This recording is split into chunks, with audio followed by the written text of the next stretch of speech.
Ku mau hidup kudus seperti Yesus,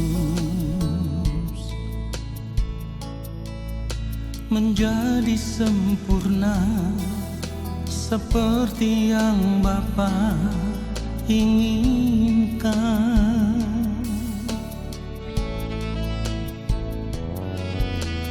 Ku mau selalu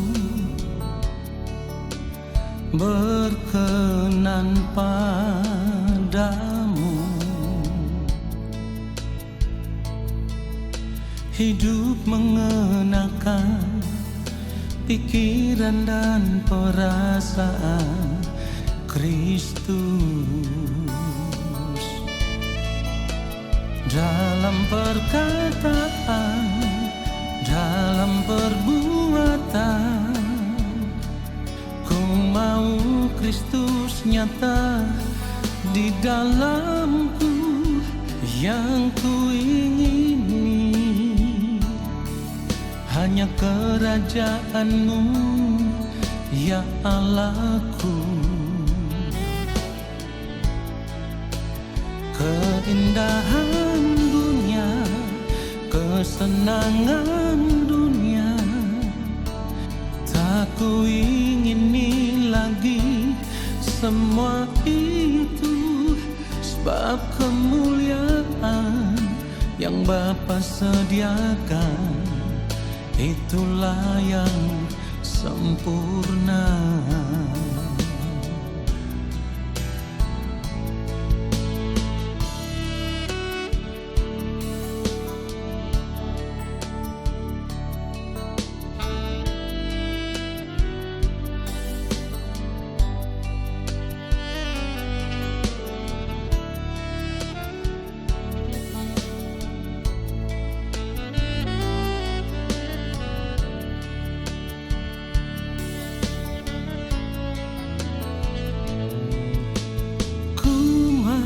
Selalu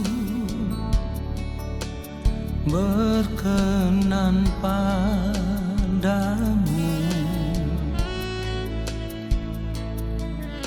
hidup mengenakan pikiran dan perasaan Kristus, dalam perkataan, dalam perbuatan. Ku mau Kristus nyata di dalamku, yang ku ingini hanya kerajaan-Mu, ya Allahku. Keindahan dunia, kesenangan dunia, tak ku ingini lagi semua itu, sebab kemuliaan yang Bapa sediakan, itulah yang sempurna. Oh, dalam perkataan, dalam perbuatan, ku mau Kristus nyata di dalamku, yang ku ingini hanya kerajaan-Mu, ya Allahku. Keindahan dunia, kesenangan dunia, tak ku ingini lagi semua itu, sebab kemuliaan yang Bapa sediakan, itulah yang sempurna. Itulah yang sempurna.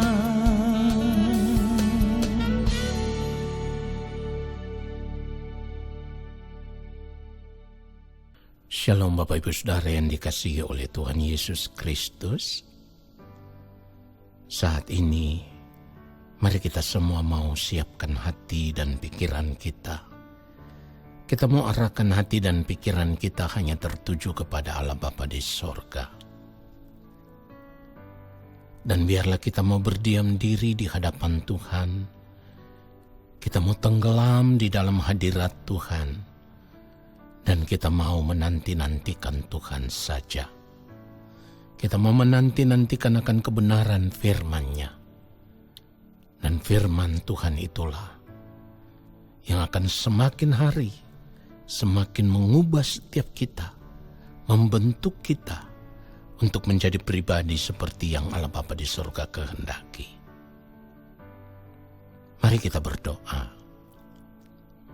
Bapa yang Maha Kudus, Allah yang Maha Mulia, kembali kami semua ada di hadapan Bapa.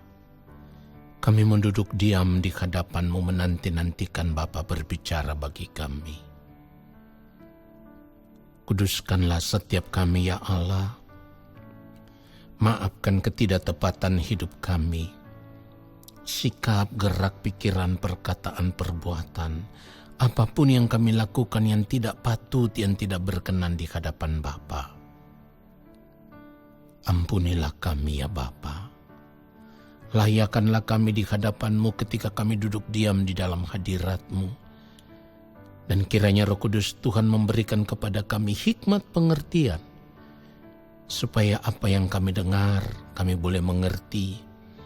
Lalu ketika kami mengerti setiap kebenaran firman yang kami dengar, kami mau berjuang untuk hidup seturut dengan firman-Mu.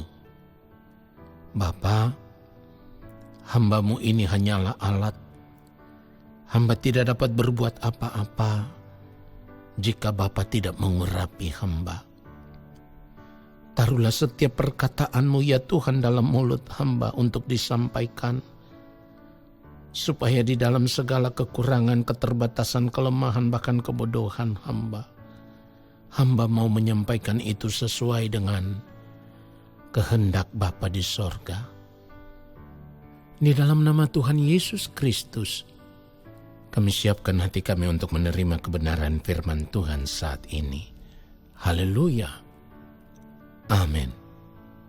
Bapak Ibu Saudaraku yang dikasihi oleh Tuhan Yesus Kristus, kita harus tetap menyadari bahwa hidup sebagai orang percaya itu berarti kita tidak boleh memiliki keterikatan dengan apapun. Artinya kita sama sekali tidak boleh memiliki keterikatan dengan dunia ini, saudaraku. Bahkan bukan dengan dunia ini saja. Tetapi firman Tuhan katakan juga kita harus melepaskan diri kita dari segala milik kita. Ya. Kita tidak boleh terikat dengan semuanya itu. Lukas 14 ayat 33, firman Tuhan katakan, demikian pula lah tiap-tiap orang di antara kamu yang tidak melepaskan dirinya dari segala miliknya tidak dapat menjadi muridku.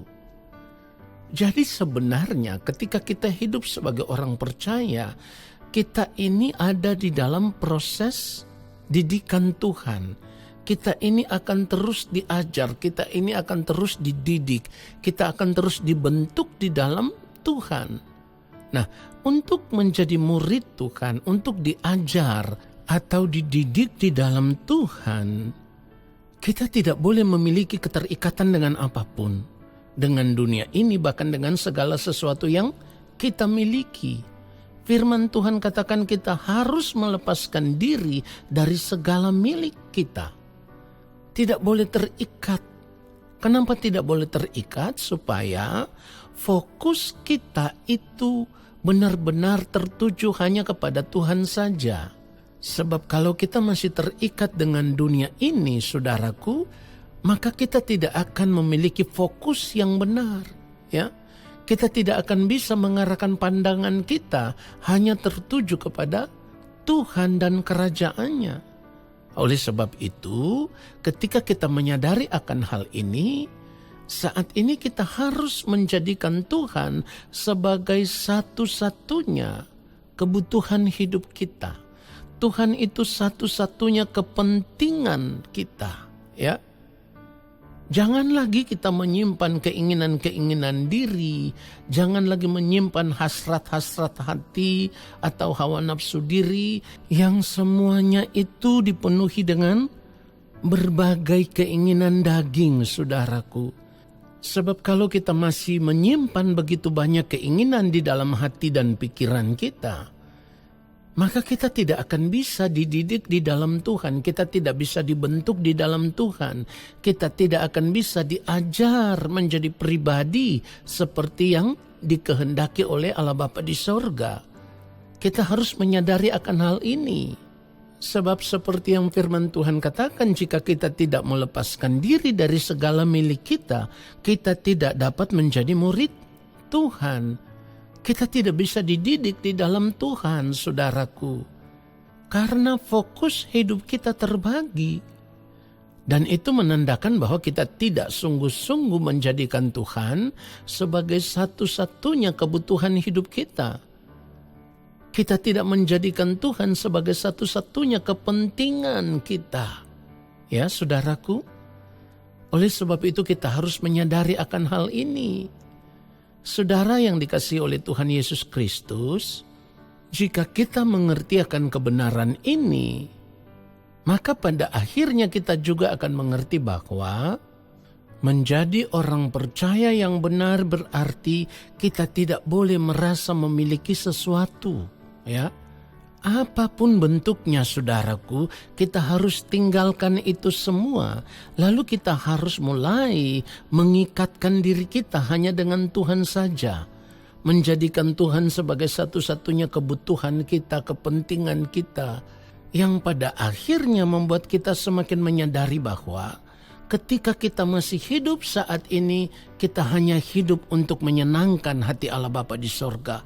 Kita hanya hidup untuk menyukakan hati Bapa di sorga. Kita hanya hidup untuk melayani Allah Bapa di sorga. Dan ingat baik, melayani Tuhan itu berarti melayani perasaannya. Jadi kalau kita hidup tidak sesuai dengan kehendak Allah Bapa di sorga, itu berarti kita melukai perasaan Bapa. Kita mengecewakan Allah Bapa di sorga.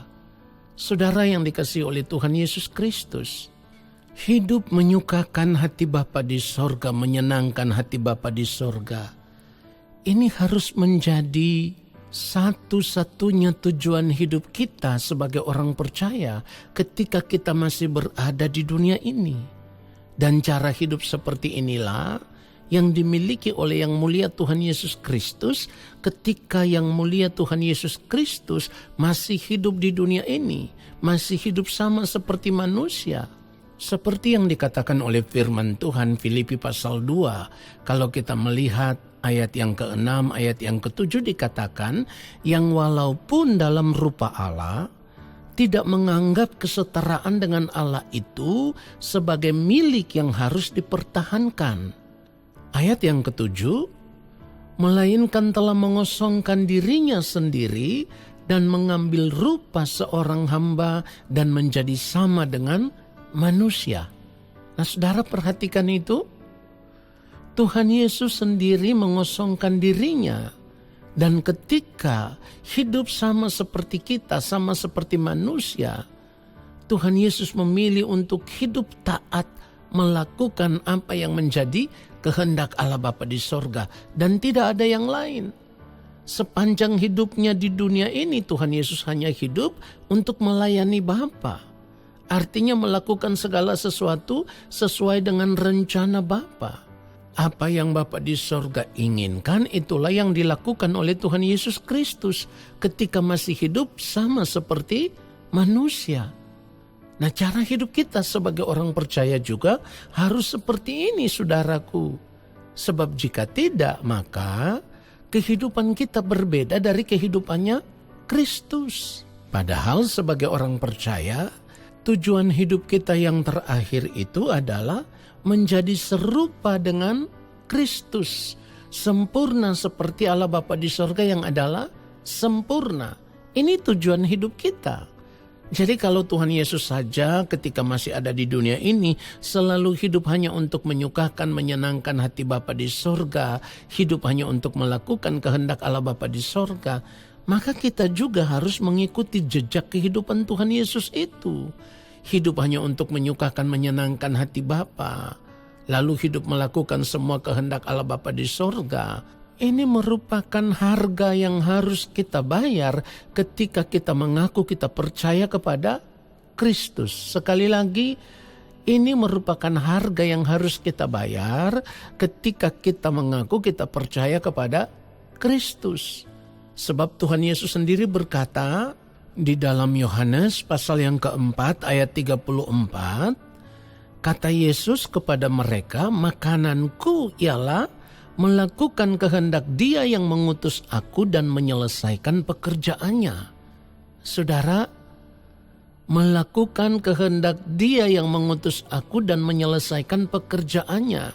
Jadi dari perkataan yang mulia Tuhan Yesus Kristus ini, kita bisa mengerti bahwa ketika masih hidup di dunia ini, Tuhan Yesus tidak pernah mengerjakan sesuatu untuk kepentingan dirinya sendiri. Tidak pernah. Ya. Tidak pernah Tuhan Yesus kerjakan sesuatu untuk kesenangan dirinya, untuk kenyamanan hidupnya. Tidak pernah.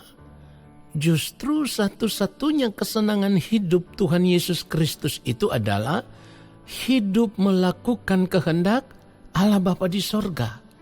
Itulah kenapa Tuhan Yesus katakan, makananku, ya, makananku. Ini satu gambaran yang sangat luar biasa, saudaraku. Melakukan kehendak Allah Bapa di sorga itu digambarkan sebagai kebutuhan utama. Sebab manusia hidup pasti membutuhkan makanan, saudaraku.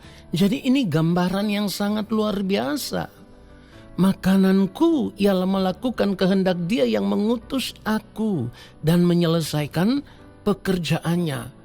Yang Tuhan Yesus mau katakan, tidak ada sesuatu yang lebih utama, tidak ada sesuatu yang lebih penting, tidak ada sesuatu yang lebih bernilai, tidak ada sesuatu yang lebih berharga daripada hidup melakukan kehendak Allah Bapa di sorga dan menyelesaikan pekerjaannya. Perkataan Tuhan Yesus ini juga menggambarkan bahwa selama masih hidup di dunia ini, hidup sama seperti manusia, Tuhan Yesus tidak pernah mengikatkan dirinya dengan apapun yang ada di dunia ini, ya. Atau dengan kata lain, Tuhan Yesus tidak memberikan dirinya untuk terikat dengan kesenangan-kesenangan hidup dunia ini. Kesenangan hidup Tuhan Yesus itu ketika ada di dunia ini hanya satu. Hidup melakukan kehendak Allah Bapa di sorga. Ini kesukaannya satu-satunya. Sekalipun di dalam melakukan kehendak Allah Bapa di sorga itu, pada akhirnya Tuhan Yesus harus menanggung begitu banyak penderitaan. Ya, harus menanggung begitu banyak penderitaan. Tetapi sekalipun ada dalam penderitaan, Tuhan Yesus tidak pernah bersungut-sungut.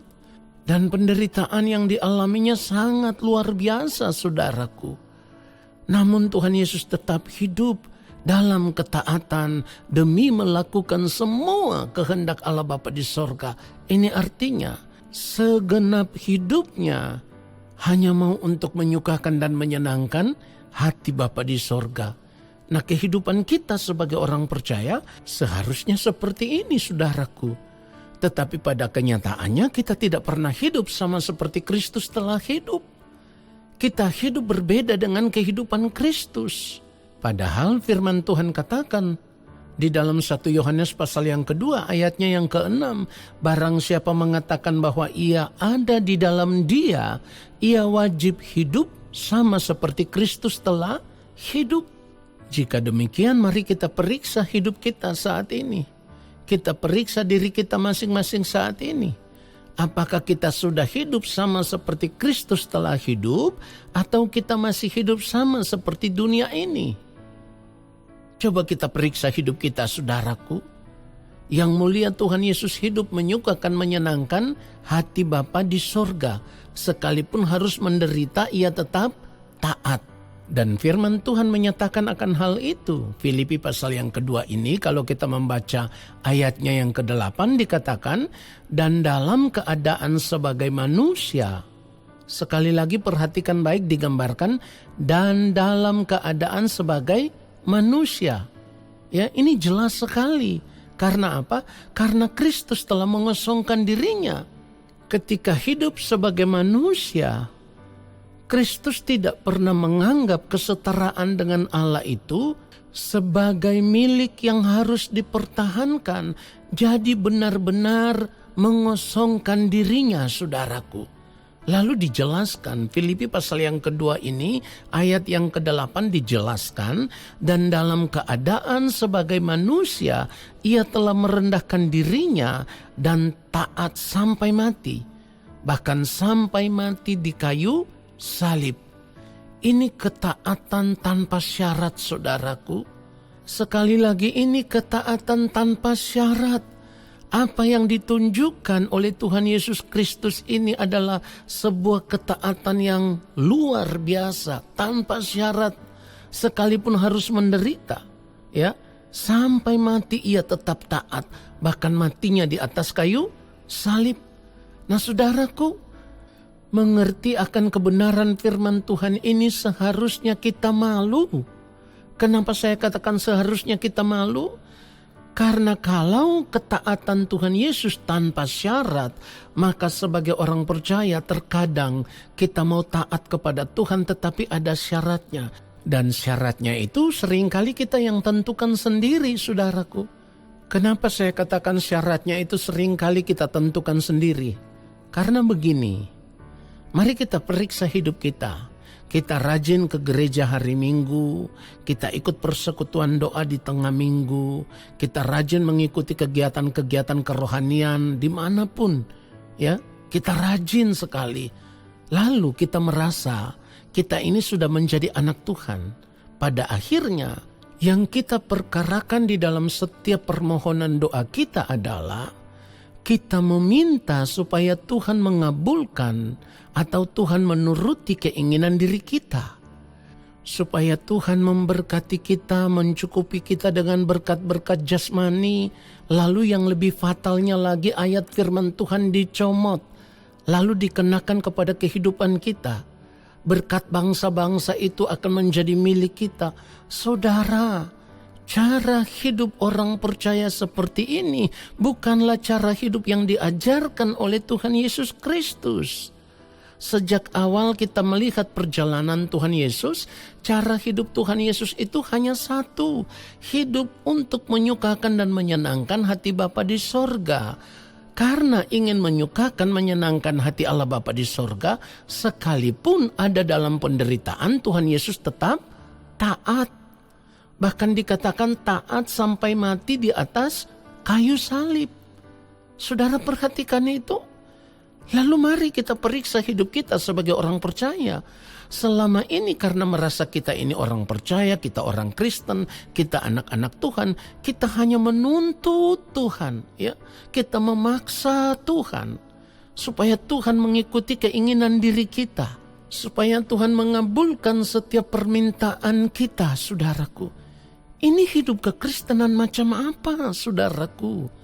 Ini bukan kekristenan yang sesungguhnya, bukan Kristen yang sejati. Ingat, sudah berulang kali saya katakan, dikatakan Kristen itu berarti harus sama seperti Kristus. Itu baru bisa dikatakan Kristen. Jadi kalau sekarang kita memeriksa keadaan hidup kita dan ternyata kita tidak hidup sama seperti Kristus, sebaliknya kita hanya memanfaatkan kuasa Tuhan saja karena kita merasa kita orang percaya, kita orang Kristen, kita anak-anak Tuhan. Saudara, saya mau katakan, sesungguhnya kita bukan orang Kristen. Dengar ini, dengan tegas saya katakan, kalau kita tetap memaksa keinginan kehendak hati kita supaya Tuhan turuti itu semua, kita bukan orang Kristen. Sebab Kristen itu harus sama seperti Kristus. Perhatikan itu, saudara, mungkin pernyataan ini untuk sebagian orang akan dipandang sebagai pernyataan yang cukup keras, tetapi sebenarnya tidak. Inilah standar hidup kekristenan yang sesungguhnya. hidup sama seperti Kristus telah hidup. Ini standarnya. Jadi kalau saya katakan bahwa ketika kita tidak hidup sama seperti Kristus, berarti kita bukan orang Kristen. Kita tidak bisa membantah. Karena faktanya seperti itu, kenyataannya seperti itu. Kalau kita berkata kita ada di dalam Kristus, maka kita wajib, perhatikan itu, kita wajib hidup sama seperti Kristus telah hidup. Itulah kenapa ketika ada orang kaya yang mau datang mengikut Kristus, ya, karena ia ingin memiliki kehidupan yang kekal, maka Tuhan Yesus berkata kepadanya, seperti yang dikatakan di dalam Matius pasal yang ke-19 ayat 21. Kata Yesus kepadanya, jika engkau hendak sempurna, pergilah, jualah segala milikmu dan berikanlah itu kepada orang-orang miskin, maka engkau akan beroleh harta di sorga. Kemudian datanglah kemari dan ikutlah aku. Jadi mengikut Kristus berarti harus melepaskan diri dari keterikatan dengan segala milik kita. Baru kita bisa mengikut Kristus, baru kita bisa diajar, baru kita bisa dididik, baru kita bisa dibentuk supaya kehidupan kita bisa sama seperti Kristus. Kalau Kristus taat, ya kita juga harus taat. Kristus melakukan kehendak Allah Bapa di sorga, berarti kita juga harus hidup melakukan kehendak Allah Bapa di sorga. Kalau kurang dari itu, kita bukan orang percaya. Kita bukan orang Kristen. Karena kita tidak hidup sama seperti Kristus telah hidup. Jadi kita tidak boleh menutup telinga kita, mata hati kita terhadap kebenaran ini. Saya tidak memaksa saudara. Tetapi kalau saudara tidak mau, berarti pada akhirnya nanti di kerajaan Allah Bapa di sorga, saudara juga tidak bisa diterima. Saya juga tidak akan bisa diterima kalau kita tidak hidup sama seperti Kristus telah hidup. Ini syarat utamanya. Kristus hidup melakukan kehendak Allah Bapa di sorga, itu menjadi syarat utama supaya bisa diterima di dalam kerajaan Bapa di sorga. Itulah kenapa kalau kita lihat lagi Matius pasal yang ke-7 ayat 21, Tuhan Yesus dengan tegas mengatakan akan hal itu. Matius 7 ayat 21, bukan setiap orang yang berseru kepadaku Tuhan, Tuhan akan masuk ke dalam kerajaan sorga, melainkan dia yang melakukan kehendak Bapakku yang di sorga. Saudara perhatikan itu. Jadi kita mau pilih yang mana? Minta diberkati oleh Tuhan lalu kita bisa menikmati dunia ini dengan segala kesenangannya mungkin hanya 70-80 tahun. Lalu nanti ketika berada di balik kematian ditolak oleh Allah Bapa di sorga, tidak dikenal oleh Allah Bapa di sorga, dan harus terbuang ke dalam kebinasaan kekal. Atau kita mau memilih taat sama seperti Kristus taat melakukan kehendak Bapa, hidup menyukakan menyenangkan hati Bapa, sekalipun ada di dalam penderitaan, tetap taat bahkan taat sampai mati, tetapi pada akhirnya di balik kematian itu kita akan dikenal oleh Allah Bapa di sorga sebagai anak-anak Bapa, sebagai anggota keluarga kerajaan Allah. Dan kita tinggal di dalam kemuliaan Allah, dalam kerajaannya sampai selama-lamanya. Kiranya kebenaran firman Tuhan ini menyadarkan kita semua dan memberkati kita semua, supaya kita mau memilih mulai detik ini sampai di ujung nafas hidup kita yang terakhir, kita hanya mau hidup untuk menyukakan dan menyenangkan hati Allah Bapa di sorga. Tuhan Yesus memberkati kita semua. Amin. Saudara, mari kita arahkan hati kita kepada Bapa di sorga. Angkat tangan kita di hadapan Bapa dan terimalah berkat-Nya. Segala berkat kasih karunia daripada Allah Bapa di sorga, rahmat cinta kasih yang berlimpah-limpah dari Gembala Agung Tuhan Yesus Kristus di dalam persekutuan yang manis dengan Roh Allah yang kudus, kiranya turun atas kehidupan kita semua, menyertai langkah hidup kita semua, dan memberkati kehidupan kita semua, sekarang dan sampai selama-lamanya.